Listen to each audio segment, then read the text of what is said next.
Hi, I'm Amy with the ULC Seminary, and today I want to talk about ministry. Well, that's a topic that's near and dear to many of you ministers out there. The question that I get a lot is people asking me for money. People say, I don't have any money to start a ministry, and I can't start a ministry without, I need books, I need to buy a building or rent a building, I need to have this, I need to have that, I need to do all these things to start a ministry. And I would like to kind of talk about that a little bit. The question that I would say that you might want to ask yourself if those kind of thoughts are running through your head is, what to you constitutes having a ministry? You have to have a goal, a purpose. What are you trying to do?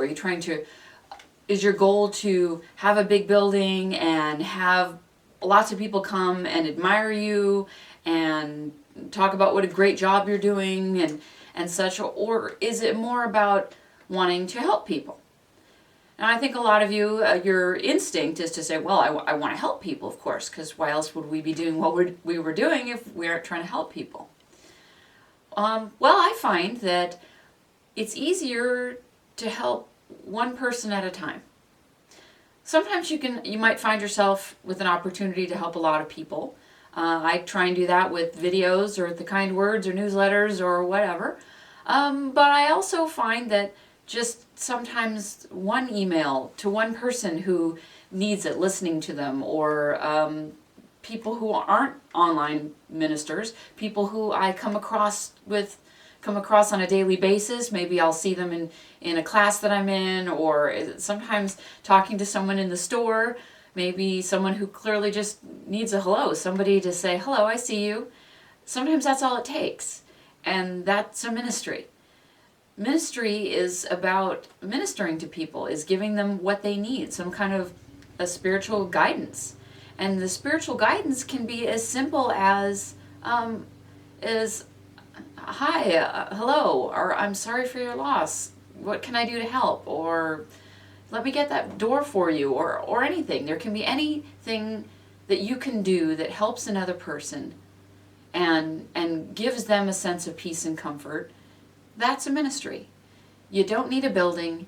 You don't need books. You don't need to have a lot of Bibles. You don't need to have pews, and you don't need all those things.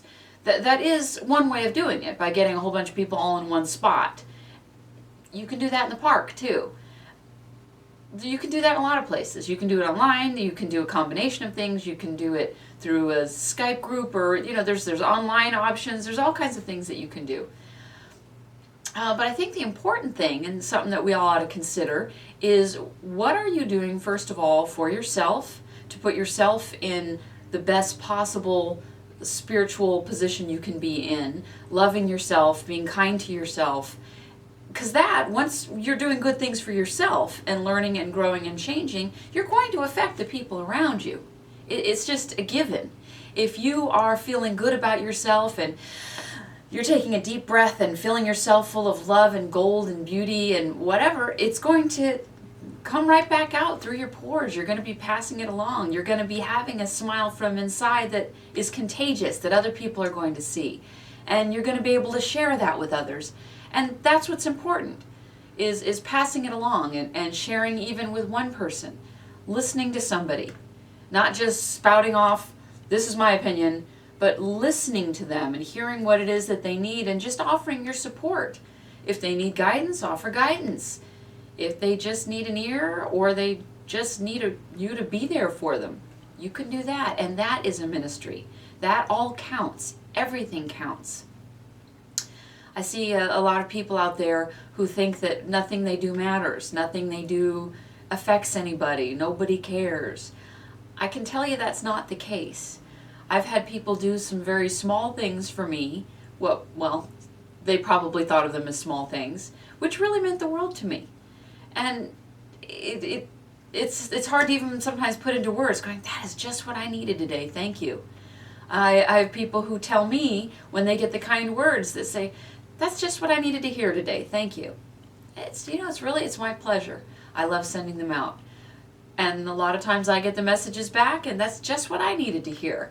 Or someone will share a story with me, and it's like, darned if that isn't just what I'm working on. All of that counts as ministry. It all counts. And you don't have to have a denomination or a specific religious or spiritual belief to have a ministry. Ministry is about people. It's like the flip side, politics. Where you have people, you have politics. Well, also where you have people, you can also have a ministry. You can have a hello, a kind word, a good deed, a nice gesture, any of those things. It all counts, and you are more than capable of doing that. You don't need a lot of money. You don't need a building. You don't need props. You don't need anything but the love that's in your heart, the smile that you bring that lights up your eyes, lights up your whole face, and lights up people around you. Sometimes that's just all you need. So give a shot at giving the best ministry that you can, because everything you do counts. So go through your day with that in mind. What you do counts. You matter. Your actions matter. It all counts. I'm Amy with the ULC Seminary. Bye-bye.